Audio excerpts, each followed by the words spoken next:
El tema, el enfoque en este domingo sigue siendo la Navidad, la natividad, el nacimiento de nuestro Salvador. Y hoy voy a hablarles de milagros en la Navidad. Ese es mi mensaje el día de hoy. Milagros en Navidad. Vamos a orar primeramente.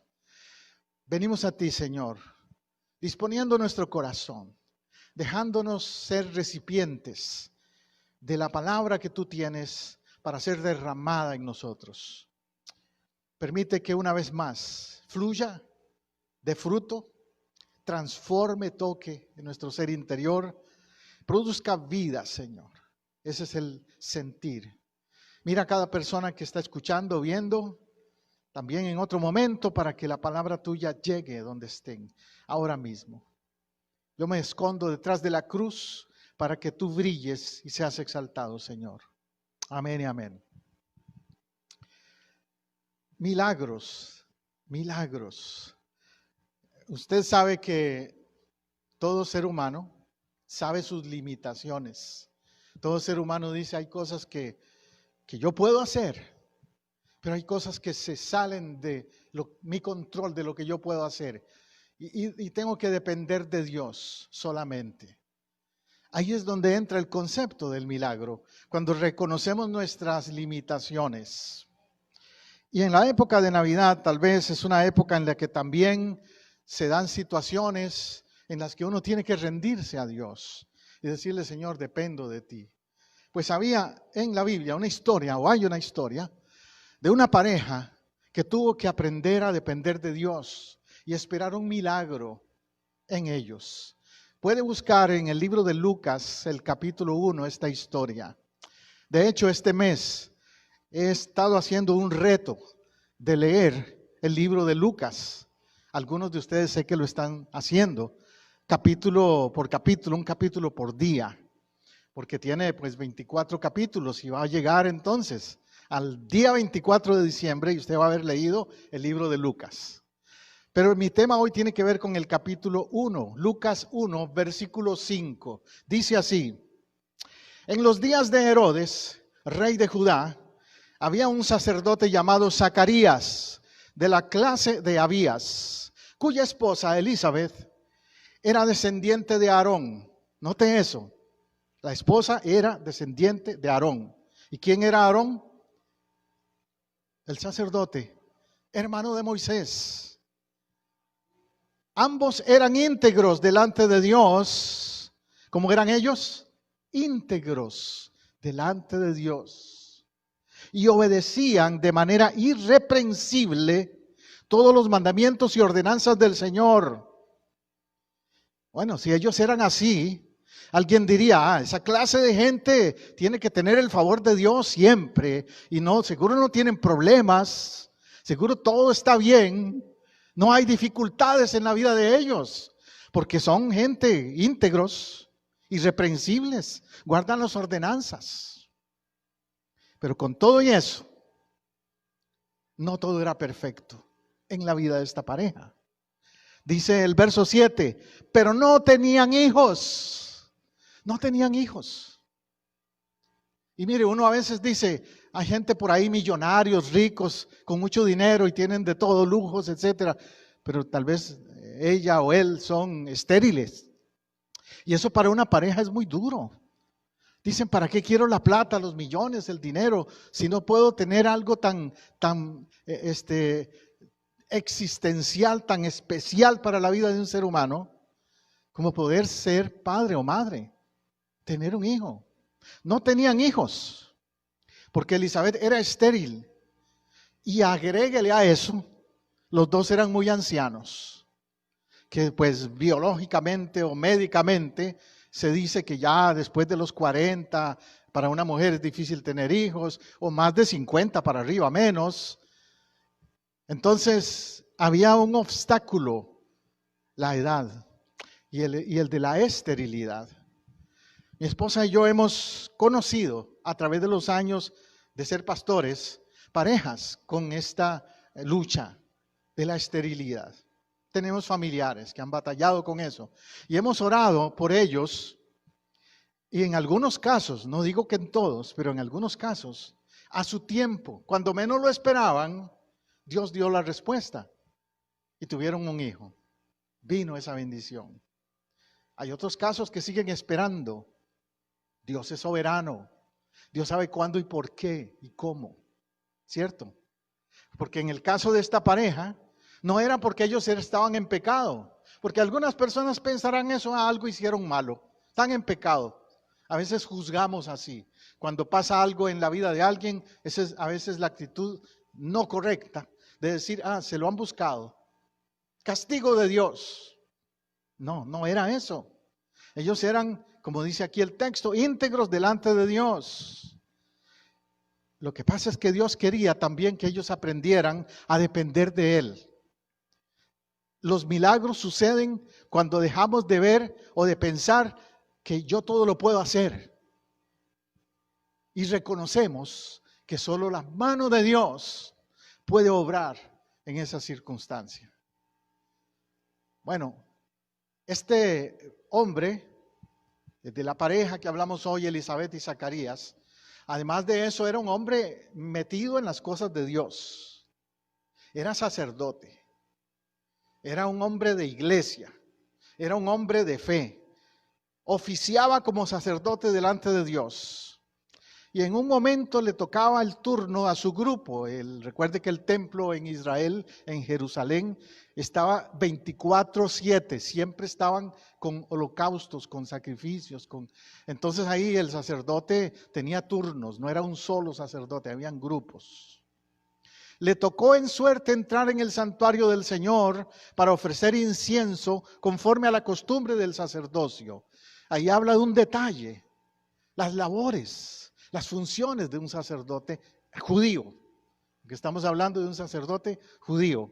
Y en el caso de un sacerdote judío, una de las costumbres de su función era ofrecer incienso. ¿Por qué incienso? ¿Se acuerda cuando Jesús nació, qué le ofrecieron? Incienso, oro y mirra.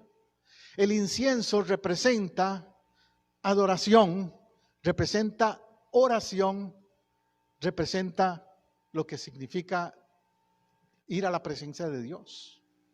Y el incienso entonces se usaba con ese fin. En nuestro caso, los cristianos evangélicos obviamente no usamos incienso aquí en los templos, pero el culto judío sí. Y aún los que crecimos, como en mi caso, yo crecí católico. Y recuerdo que en la iglesia católica utilizaban el incienso. Me acuerdo que iba con mi madre al templo y ese olor estaba ahí. Porque representaba eso. Era una costumbre sacerdotal. Habían otras funciones. El sacerdote tenía varias funciones. Le voy a mencionar aquí algunas brevemente, porque si no se nos hace muy largo el tema. Pero brevemente le voy a decir, el sacerdote era un interceptor ante el pueblo de Dios. Era un intercedor, haciendo expiación por los pecados del pueblo por medio de sacrificios. Era la única persona que podía representar al pueblo cuando había que hablar con Dios. Cosa interesante es que ahora cualquiera no necesita, nadie, de un sacerdote para que pueda hablar con Dios. Porque Cristo es el sumo sacerdote. Ahora Él es nuestro intercedor. Por medio de Él vamos directamente al trono de la gracia. Gloria a Dios por eso. También Él tenía que servir en las cosas sagradas del tabernáculo. Éxodo 27-21 habla de eso. Todo lo que implicaba el ritual del tabernáculo y del templo. Habían un montón de actividades que se daban en el templo. Lavado, había un lavacro, había lo del incienso que ya mencioné. Era un proceso. Tenían que consultar a Dios para conocer su voluntad y transmitirla al pueblo. Ellos eran lo que llamaban también los oráculos de Dios. Se supone que Dios le hablaba a ellos y entonces ellos le hablaban al pueblo. Por esa razón es que en muchas culturas, muchas religiones, no solo los judíos, en otras culturas y en otras religiones se acostumbra a ir a ese hombre, sacerdote o sacerdotisa, para decirle qué dijo Dios o preguntarle qué dice Dios. Otra vez encontramos que en nuestro caso como cristianos tenemos ahora al Espíritu Santo y el Espíritu Santo nos habla directamente. El Espíritu Santo ahora nos dice al corazón y a la mente nuestra lo que Dios dice a nuestra vida. Entonces estamos viendo cómo el venir, la presencia del Espíritu Santo al venir a la vida de la iglesia hizo cambios con respecto a cómo tratar con Dios. También instruían al pueblo en la ley de Dios. Levítico 10, Esdras 7, eran maestros. Un sacerdote le tocaba enseñar. Por lo tanto, necesitaba conocer bien la ley, conocer las Escrituras. Zacarías era un hombre instruido, entonces, en la palabra de Dios. Un requisito hoy día para ser pastor es eso precisamente, tener conocimiento profundo de las Escrituras, como el sacerdote. Servir como escriba, Esdras 7, Nehemías 8, encuentras esos deberes, servir como escriba. Es interesante cuando analicé esto que hoy día los pastores a veces nos toca servir de escribas también. ¿Cuándo? Por ejemplo, cuando hay un matrimonio, nos toca firmar un documento verificando ese matrimonio. A veces nos piden una carta de recomendación.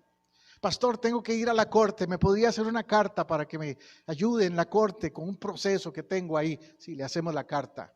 O aún un trabajo, o otra cosa, una referencia. Alguien va a entrar a la universidad, a mí me han pedido cartas de muchas cosas así. En ese sentido servimos como escribas. El otro deber, la otra función del sacerdote era recolectar los diezmos del pueblo. Hebreos 7, 5 y en Levítico está también ese mismo principio, recolectar los diezmos del pueblo. En aquella época, en la ley de Moisés, en el tiempo de Moisés, ellos eran los encargados. No había hoy día como en la iglesia una estructura en la cual hay una junta de la iglesia, una junta y un tesorero y un fiscal y todo ese tipo de cosas. Eso es algo de la estructura moderna de la iglesia. Pero en la época bíblica, en el Antiguo Testamento, el sacerdote, por ser el que Dios asignó, era el que le tocaba colectar los diezmos del pueblo. Y además de eso, el sacerdote podía vivir de esos diezmos. No se los dejaba todos, como algunos han malinterpretado y han criticado a veces, ignorando el concepto. No era que se dejaban todo el diezmo ellos, sino que lo administraban. Y el diezmo se usaba para 2 o 3 funciones diferentes. 1, el salario de los sacerdotes, los levitas. 2, los gastos de la administración del templo. Y 3, las necesidades de la gente que tenía situaciones económicas difíciles, las viudas y los huérfanos en especial. Esas eran las 3 categorías en que se dividía el uso del diezmo. Pero lo administraba el sacerdote. Él tenía esa responsabilidad. Hoy día, como le digo, tenemos una junta en las iglesias que entonces es la que hace esa función. Pues eso era Zacarías. El versículo 10 nos lleva de nuevo a la historia de él. Y dice que mientras estaba quemando el incienso, todo el pueblo estaba orando afuera. Eso me encantó esa parte. ¿Por qué? Porque eso me dice que un sacerdote no está solo. ¿Me está oyendo? No está solo. Como pastor me gozo en eso, de sentir que no estoy solo. Los pastores necesitamos eso hoy día también. Mientras él quemaba el incienso, el pueblo estaba orando afuera. O sea, mientras un líder de la iglesia está intercediendo y haciendo lo que tiene que hacer como sacerdote de Dios, el pueblo le apoya, en este caso en oración. Verso 11. En eso un ángel del Señor se le apareció a Zacarías. Estaba parado a la derecha del altar del incienso. Ahora sí que se puso interesante el asunto. Yo no sé si usted ha tenido la experiencia de ver o sentir la presencia de un ángel. Yo lo he vivido. sé que son reales. Y se siente la diferencia cuando la presencia de un ángel está allí. Y Zacarías lo sintió. Un ángel se le apareció, parado a la derecha del altar del incienso. Él entró y dijo: es lo mismo de todos los días, mi rutina diaria. Así pensó seguro, ¿verdad? Pero algo diferente iba a pasar ese día. La aparición de un ángel. Eso me dice que en el servicio a Dios, Dios puede romper la rutina y de pronto darnos una sorpresa enviando un ministro suyo, un ángel, a que nos diga: algo va a pasar diferente en tu vida. ¿Lo crees conmigo? La palabra de Dios dice que los ángeles son instrumentos o mensajeros de Dios a nuestro servicio y vienen a veces, se aparecen a anunciarnos algo que Dios va a hacer en nuestra vida. Cuando Zacarías lo vio, se desconcertó y le sobrevino un gran temor. Eso me dice que Zacarías tal vez era un sacerdote, como decía el texto anterior, bueno, íntegro ante Dios, pero que no estaba acostumbrado a lo sobrenatural tampoco. ¿Me está oyendo? A usted y a mí nos puede pasar similar. Puede ser que seamos creyentes, tengamos un temor de Dios, amemos a Dios, pero no anticipamos que algo sobrenatural pueda pasar. Dudamos de que algo sobrenatural pueda pasar. Él no lo esperaba, por eso se desconcertó. Pero el ángel le dijo: Zacarías, no tengas miedo. ¿Cuál es el obstáculo para que Dios se manifieste en lo sobrenatural? El miedo. El miedo. El instrumento del enemigo para que Dios no opere en la esfera sobrenatural, en la iglesia y en tu vida, es crear miedo a lo que Él puede hacer. Dice: tu oración ha sido escuchada. No tengas miedo porque tu oración ha sido escuchada. La diferencia fue una oración de fe. Solo una oración de fe puede atraer lo sobrenatural. Esa oración de él atrajo a ese ángel, atrajo el mover de Dios en una forma sobrenatural. ¿Cómo es tu oración hoy día? ¿Es una oración de fe que crees que puede mover lo sobrenatural? ¿O es una oración de lo mismo de siempre, de rutina? Y le dice el ángel: tu esposa Elizabeth te dará un hijo y tú le pondrás por nombre Juan. El ángel venía con una asignación de Dios, declararle que lo que él pensaba que no podía suceder, el embarazo de su esposa, iba a darse. Iba a nacer un hijo. Y hasta le dio el detalle de que le llamaría Juan. Estamos hablando de Juan el Bautista aquí. Primo de Jesús, primo hermano de Jesús. ¿Recuerda la historia cuando María visita a Elizabeth y que en el vientre de Elizabeth la criatura salta de gozo? Porque identificó, sintió la presencia del Señor, del Salvador del mundo en el vientre de la otra. Qué tremendo eso. Evidencia de que los que llaman por ahí despectivamente fetos, son en realidad seres vivos que sienten, perciben lo que está pasando. Gloria a Dios por eso. Entonces viene un hijo con propósito. Verso 14, tendrás gozo y alegría. Este hombre Zacarías había vivido mucho tiempo con una vida seca. Amaba a Dios, sí, pero se sentía vacío. Le faltaba algo en su vida. Y eso era el tener ese hijo, el poder ser padre. ¿Te imaginas cuántos niños le traían a Zacarías a presentarlos? Ponte en sus zapatos. Le traían niños a presentarlos todo el tiempo de otras madres, otros padres. Y él seguro decía: ¿y yo? ¿Cuándo vendrá mi gozo? ¿Cuándo será mi chance, mi oportunidad? Pero ahí se le anuncia: tendrás gozo y alegría. Yo no sé qué es lo que te ha faltado en tu vida, cuál es tu vacío, cuál es lo que te causa tristeza en este momento, pero Dios quiere devolverte tu gozo y tu alegría. Y muchos se regocijarán de su nacimiento, pues ante Dios será un hombre muy importante, dice el verso 15. No beberá vino ni licor, y tendrá la plenitud del Espíritu Santo desde antes de nacer. Aquí hay un detalle, ¿sabe?, muy interesante de lo que es teología, o cómo Dios opera con los seres humanos. Número 1, dice que será un hombre muy importante. Y cuando leemos la historia de Juan el Bautista, vivió en el desierto, vivía aislado, se burlaban de él, lo menospreciaban. Sin embargo, Dios dice que era un hombre importante. Es que a veces el ser humano cataloga a alguien importante por un título que tenga, por cómo se viste, por apariencias. Pero Dios no lo hace así. Juan el Bautista no tenía títulos, apariencias, vestimentas extravagantes o qué sé yo. No estaba en un palacio, estaba en el desierto.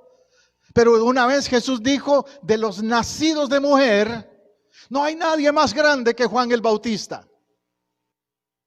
Sin embargo, este hombre, Juan el Bautista, fue el que una vez también dijo de Jesús: yo no soy digno de amarrar la correa de su calzado. Y es necesario que yo mengüe para que Él crezca. ¿Qué actitud?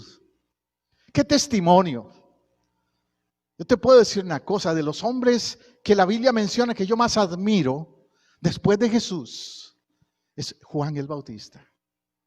Por todas esas reacciones, como él trabajó en su relación con Dios. El texto dice también: no beberá vino ni licor. Bueno, allá hay una diferencia, vino y licor. A veces a mí me han preguntado: pastor, ¿es pecado tomar vino, tomar licor? Pues obviamente, la Biblia dice que sí. Algunos dicen: no, es que solo si te embriagas. Pero tendría que darle aquí otra hora del tema y del estudio. Pero sí te puedo decir una cosa. Tienes que entender la diferencia entre el jugo de la vid, el mosto, que la Biblia llama el mosto, y el alcohol puro, procesado. No es lo mismo tomarse una copa de vino vamos a decir, en Israel o en Italia o en Argentina, donde hay viñedos, y la gente entonces cosecha de esos viñedos un vino fresco, no fermentado por años. No es lo mismo que ir a un supermercado hoy día y comprar una botella de vino que está fermentada, alcoholizada y que tiene un alto porcentaje de alcohol que te va a poner a dar vueltas la cabeza con un par de copas.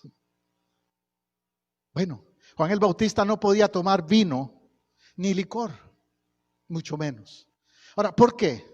Otra vez, hay temas aquí que no me da tiempo en una predicación de enseñar, pero Juan el Bautista era dedicado a un grupo, dentro de los grupos judíos que existían, había uno que se llamaban los nazareos, no nazarenos, como la iglesia del Nazareno donde estamos hoy, nazareos. Jesús era nazareno, de Nazaret, y Jesús tomó vino, prueba de que no era nazareo.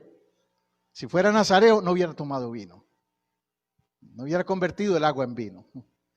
Pero Juan el Bautista sí era nazareo, y un nazareo no se acercaba a un cadáver, un nazareo no tomaba vino, como te digo, un nazareo no se cortaba el cabello. Por eso a veces pienso que las imágenes que pintan de Jesús con el cabello largo es una mala interpretación, porque piensan que Jesús era nazareo y entonces tenía el cabello largo. Pero Jesús no era nazareo, era nazareno. No necesariamente tenía que tener el cabello largo. Juan el Bautista sí, por su ministerio como parte de ese grupo, los nazareos. La otra cualidad que notamos es que él iba a tener plenitud del Espíritu Santo desde antes de nacer. Y como le dije, allá hay un aspecto teológico. ¿Por qué? Porque recuerde que el Espíritu Santo en el Antiguo Testamento, desde antes de que Jesús viniera, operaba diferente a como opera después de Pentecostés, después de que viene y se derrama sobre toda carne. Antes de que Pentecostés sucediera, el Espíritu Santo solo venía a individuos, se manifestaba personalmente en individuos. Los profetas eran un caso. Y Juan el Bautista entonces es uno de esos en quienes el Espíritu Santo en una forma personal, individual, le llena en plenitud, no parcialmente, en plenitud, dice allí. Y antes de nacer, por lo cual mencioné antes, como cuando se encontró Elizabeth y María, saltó en su vientre. El verso 16 dice, y él hará que muchos de los hijos de Israel se vuelvan al Señor su Dios. Esa es la parte más clave. Tenía un ministerio. El ministerio era hacer que los hijos de Israel se vuelvan al Señor su Dios. Todo líder de la iglesia tiene ese llamado. Todo aquel que se sienta un Juan el Bautista, en el sentido de que se sienta designado, como Juan el Bautista fue, apartado para el ministerio, tiene esa función. A mí, si usted me pregunta, pastor, ¿cuál es su trabajo, su función? Habrían muchas cosas que le puedo dar una lista, pero la número uno es hacer que los hijos de Israel, o en este caso, los hijos de la comunidad, la gente en general, no solo Israel, se vuelvan al Señor su Dios, a traer el mundo a Dios, a traer el mundo a una relación con Dios. Y de eso se trata la Navidad precisamente. La Navidad significa, en un sentido, reconciliación, porque es el momento en el que Dios se acerca a la humanidad. El otro día yo leí un comentario en Facebook que me encantó, que decía, muchos brincan y celebran y hacen gran bulla porque un hombre llegó a la luna. Pero nadie dice qué grandioso y qué tremendo que Dios llegó a la tierra a través de Cristo. Que Dios visitó nuestro mundo. ¿Ves? Así que Navidad tiene que ver con esa visitación y ese plan de Dios. Verso 17 dice, y precederá con el espíritu y el poder de Elías. ¿Se acuerda de Elías en el Antiguo Testamento? El profeta Elías, uno de los profetas en el cual se manifestó poderosamente la unción del Espíritu Santo, el poder de Dios, y se dieron milagros portentosos, milagros grandiosos en el testimonio de Elías. Inclusive resurrecciones. Aparte de Jesús, Elías, en cuanto a los poderes milagrosos, las cosas que pasaron en la vida de Elías. Manifestaciones tremendas. Reitero, en un sermón no me da tiempo de darte los detalles, pero lee la vida de Elías y te va a impactar. Es más, cuando Jesús está orando en el Getsemaní y los discípulos ven a un trío que están ahí, entre ellos estaba Elías. Elías. ¿Por qué? Por el llamado, la función, el rol que Dios le dio a Elías en su plan y en su propósito. Ahora dice aquí, bien específico, que también esa unción de Elías que tenía Juan el Bautista era para hacer que los padres se reconcilien con los hijos. Por eso te decía que Navidad es reconciliación. Porque lamentablemente, algo que pasa en Navidad es que la gente a veces está distanciada unos de otros, incluyendo hijos con padres. Muchas veces no se hablan, no se relacionan, están enojados, están distanciados, hijos con padres, por diferentes circunstancias. Y aquí no estoy señalando que quién tiene culpa o quién tiene la verdad. Si usted me oye y ese es su caso, solo ore al Señor y dígale, Señor, yo no sé cómo pasó, por qué nos distanciamos, mi hija, mi hijo y yo, o ellos conmigo, pero te pido que en esta Navidad se cumpla lo que dice tu palabra, de que los padres se reconciliarán con los hijos. Y para llevar a los desobedientes a obtener la sabiduría de los justos, Otro elemento, llevar a los desobedientes. Navidad es traer a la gente a la obediencia de Dios también. Hay gente desobediente. A mí, pastor, me han dicho muchas veces, pastor, es que yo soy terco. Yo soy desobediente, yo lo admito. Yo sé que necesito hacer cambios en mi vida, pero soy terco y desobediente. Bueno, que lo admitas es un paso, pero el otro paso es hacer el cambio, dejar de ser desobediente, someterse a Dios, no a una religión, como siempre yo lo digo, a Dios. Así preparará bien al pueblo para recibir al Señor. Entonces también el otro propósito de la Navidad y de lo que Juan el Bautista enseñó es preparar al pueblo para recibir al Señor. Un día el Señor va a venir. Un día va a venir.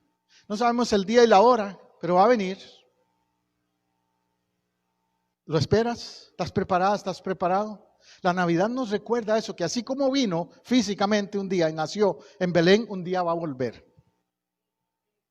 Si hizo una cosa, va a hacer la otra.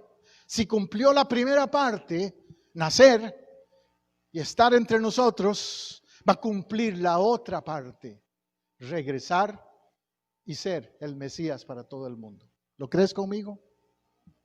Gloria a Dios. Esas son las buenas noticias de la Navidad entonces. Zacarías le preguntó al ángel, ¿y cómo voy a saber esto? Que así será. ¿Ves? Siempre el ser humano siempre indaga. ¿Pero cómo? Señor, tú dices que vas a hacer un cambio, un milagro, algo va a pasar en mi matrimonio, en mi familia, en mi vida. ¿Pero cómo, Señor? Le buscamos la vuelta, ¿cierto? Queremos saber los detalles. Y en el caso de él dice, yo ya estoy muy viejo.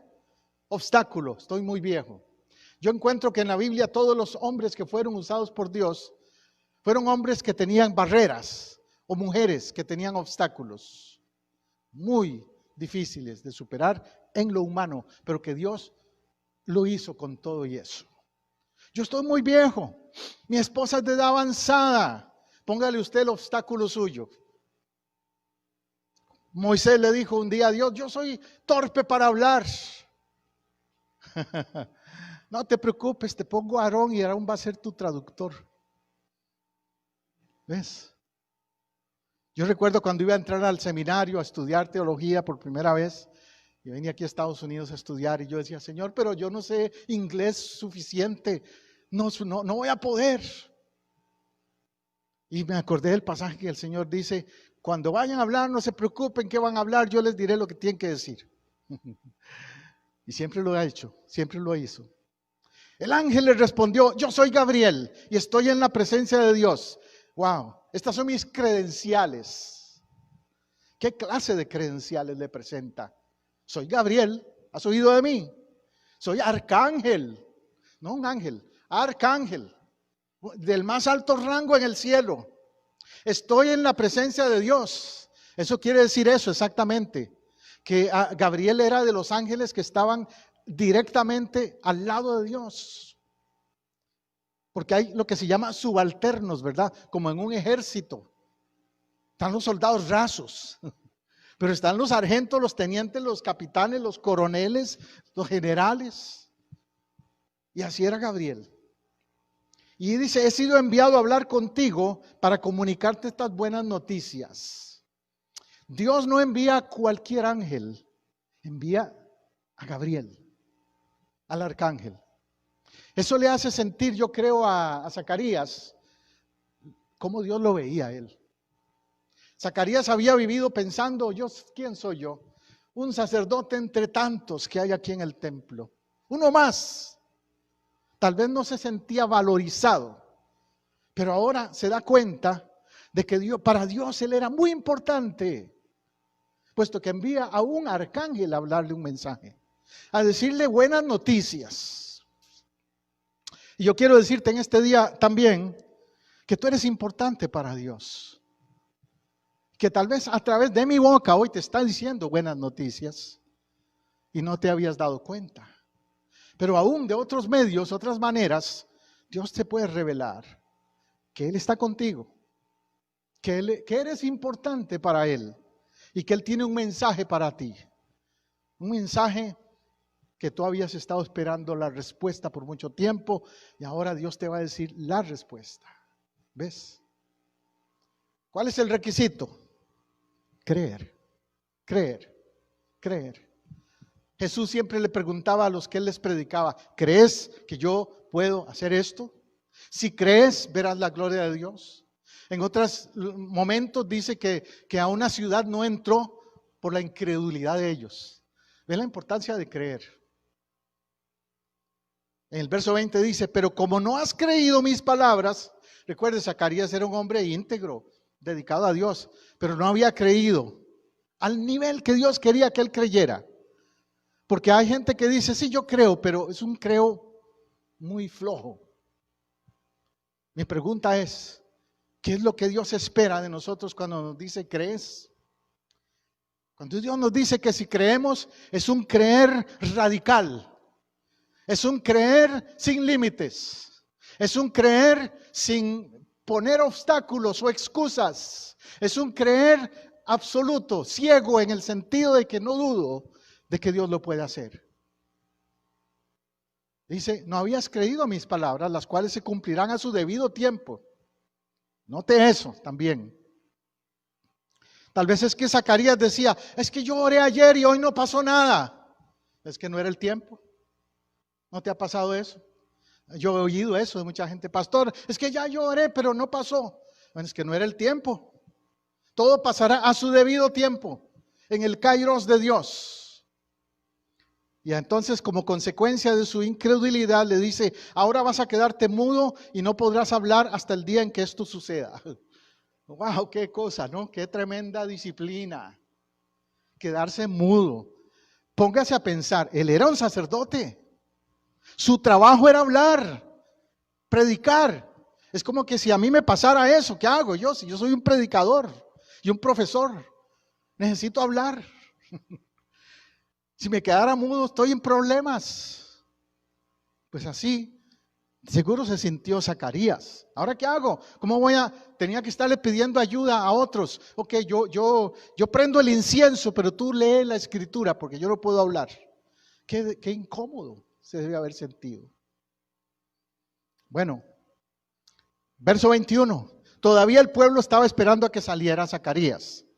Porque acuérdese, en aquel tiempo los sacerdotes eran los únicos que entraban al lugar santo, en el tabernáculo y en el templo. El pueblo estaba afuera, pero no sabía qué estaba pasando con el sacerdote. Y se extrañaron de que tardara tanto. De hecho, en el Antiguo Testamento hay casos donde si un sacerdote moría dentro del templo, no lo podían ir a sacar. El que entrara ahí se moría también. Por eso el sacerdote judío utilizaba unas campanillas. Esas campanillas eran para que supieran que él andaba caminando ahí, que todavía estaba vivo allá adentro, porque oían las campanillas cuando él caminaba. Y había un mecate o una cinta o algo que él podía avisar si tenía problemas en alguna manera. ¿Ves? Mientras el pueblo esperaba, se sorprendió, pero cuando salió no les podía hablar. Comprendieron que había tenido una visión en el santuario, pues les hablaba por señas y seguía mudo. Salió, pero salió diferente. Salió afectado por un problema físico, una limitación física, no poder hablar. Eso también probablemente le hizo a Zacarías volverse más sensible, porque también como sacerdote, tal vez a veces le traían a alguien enfermo de alguna cosa. Y nunca es igual orar por alguien hasta que tú hayas pasado por algo también en tu salud. ¿Ves? Como a mí recientemente me pasó. Y yo le decía un día esto a una persona que me decía, pastor, estoy bien mala últimamente, tengo estas situaciones de salud. Y yo le decía, ahora te comprendo más, porque yo también estuve así. Entonces, no podía hablarles, hacía señas. No era ni en la época en que no existía este lenguaje de hablar por señas, ¿verdad? ¿Cómo se comunicaba? Qué difícil. Pero lo que había pasado es lo que quiero resaltar. Ellos comprendieron que había tenido una visión en el santuario. Cuando hay una visión sobrenatural, puede ser que te quedes mudo, en el sentido de que te quedes anonadado, sorprendido, que no sabes cómo describirlo. En el Antiguo Testamento y en la Biblia hay ocasiones en que cuando alguien recibió una revelación profética, algo poderoso de Dios, se desmayaba. Se sentía como que si se le fue la energía. De tan poderoso era esa unción, esa revelación. Y él tuvo una visión en el santuario, claro, el ángel Gabriel que llegó y le habló. El pueblo no sabía qué fue, pero el pueblo sí sabía que algo sobrenatural pasó en la vida de Zacarías. Yo espero que como pastor, como líder, en algún momento la gente diga algo vio el pastor, porque cambió su forma de predicar o de hablar o de ministrar, cambió, algo vio, tuvo una visión sobrenatural. Yo quiero eso. Y si me tengo que quedar mudo, pues que me quede mudo, siempre y cuando sea para mejorar, como Zacarías lo necesitaba, ¿verdad? Aleluya. Conclusión, verso 23, para ir terminando. Dice que cuando terminaron los días de su ministerio, Zacarías se fue a su casa. O sea, se terminó el turno, él tenía que estar cierto tiempo en el templo funcionando. Ahora ya se podía ir a su casa. Verso 24, días después, su esposa Elizabeth quedó encinta y se recluyó en su casa durante 5 meses, pues decía: el Señor ha actuado así conmigo para que ya no tenga nada de qué avergonzarme ante nadie. Destaco 2 o 3 cosas aquí. Uno, que pues Zacarías, cuando se fue a su casa, obviamente tuvo un encuentro sexual con su esposa, porque dice que unos días después quedó encinta. El viejito ahora pudo. Qué lindo eso, ¿verdad? El que creía que no podía ya. Ahora su esposa quedó encinta. El milagro se dio. Entonces dice que Elizabeth se recluyó en su casa 5 meses. La tomó suave. Cuando mi esposa quedó embarazada de nuestros hijos, en los 3 casos, solo uno no fue así, pero en los 3 casos de los varones, como que los varones son más fuertes, no sé, pero ella se la pasaba 3 meses en cama. Mi esposa, 3 meses que tenía que yo hacer todo porque ella estaba en cama, con vómitos y con todo eso, náuseas y todo eso. Joalis, te consideramos. Paul, a ponerse las pilas. Así fue. Entonces, por eso, una mujer cuando está encinta, los primeros meses, necesita total descanso. Que se le hagan todo, que le ayuden mucho. Y eso hizo Elizabeth por 5 meses. Pero lo que más quiero destacar aquí también es la declaración de ella.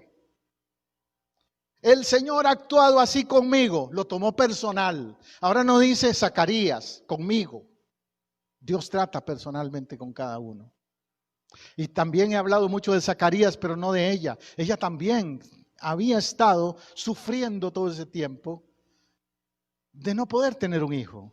Y también sufría de ver a otras familias que llegaban al templo a que presentaran sus niños y ella no tenía un niño que presentar. Pero el Señor dice: ha actuado así conmigo para que yo no tenga nada de qué avergonzarme. ¿Por qué? ¿Por qué avergonzarse? En nuestro tiempo, si una mujer no tiene hijos, nadie lo ve como una vergüenza, porque vivimos en una época diferente. Pero en el contexto, yo siempre he dicho que la Biblia hay que interpretarla a la luz de su contexto cultural. Y en el contexto cultural judío, era muy vergonzoso para una mujer no tener hijos. La juzgaban, la veían como una mujer mala, que Dios la estaba castigando, que algo pasaba con ella. No era así, pero así la sociedad lo veía. ¿Ves? Y ella entonces se avergonzaba cada vez que iba al mercado, cada vez que iba al pueblo, a la plaza, y veía a otras mujeres con sus niños y le preguntaban: ¿y Elizabeth qué? ¿Y vos qué? Nada. ¿Cuándo? y se sentía mal. En su estima propia estaba afectada. Y ahora dice ella, el Señor ha actuado así conmigo para que ya no tenga nada de qué avergonzarme ante nadie. En otras palabras, Dios quiere quitar tu vergüenza. Si hay algo en tu vida que te ha estado haciendo sentir que no vales, que no eres fructífera o fructífero, ya sea tener un hijo, pero hay otras cosas también que a veces el enemigo usa para hacernos sentir menos. Y Dios te dice hoy, no te avergüences, yo puedo cambiar eso. Yo voy a restaurar todo en tu vida. Vamos a orar. Ahora mismo, Señor, hablamos en este momento vida. Hablamos en este momento poder tuyo. Hablamos en este momento manifestación, revelación tuya a la vida de alguien. Hablamos en este momento el mover sobrenatural tuyo en la vida de alguien. Aquí en este lugar y en otros lugares. Yo solo soy tu instrumento, como Zacarías. Soy tu instrumento, Señor, como sacerdote. Pero tú eres el que hace las cosas. Tú eres quien va a tratar con cada uno como con Elizabeth y Zacarías. El milagro de ellos era un hijo. Pero tal vez hay alguien en esta mañana, en este día, que también ha estado esperando un cambio, un milagro en su vida. Liberación en alguna área de su vida donde hay ataduras. Restauración de su familia, de sus hijos. Restauración de su matrimonio. Tantas cosas que el enemigo ha tratado de robarse y quitarles y hacerles sentir avergonzados. Y hoy Dios quiere, yo sé que tú quieres y puedes cambiar eso. Ahí donde estás, dile: Señor, yo declaro milagro para mi vida. Yo acepto esa promesa que le diste a Zacarías y a Elizabeth en una Navidad. Ese milagro que hiciste en una Navidad para esa pareja, yo la tomo para mí. Me apropio de esa promesa. En el área donde yo lo necesito, tú lo sabes, Señor. Dilo con tu boca porque tú sabes cuál es tu necesidad. Háblalo al Señor. Dile: Señor, tú conoces en qué área en mi vida es que el enemigo me ha tenido por debajo. Y ya no quiero estar muda o mudo. No quiero ser incrédula como lo fue en algún momento Zacarías. No quiero dudar de lo que tú puedes hacer. Ahora mismo, toca, Señor. Toca para sanidad. Toca para salvación. Toca para restauración al que lo necesite.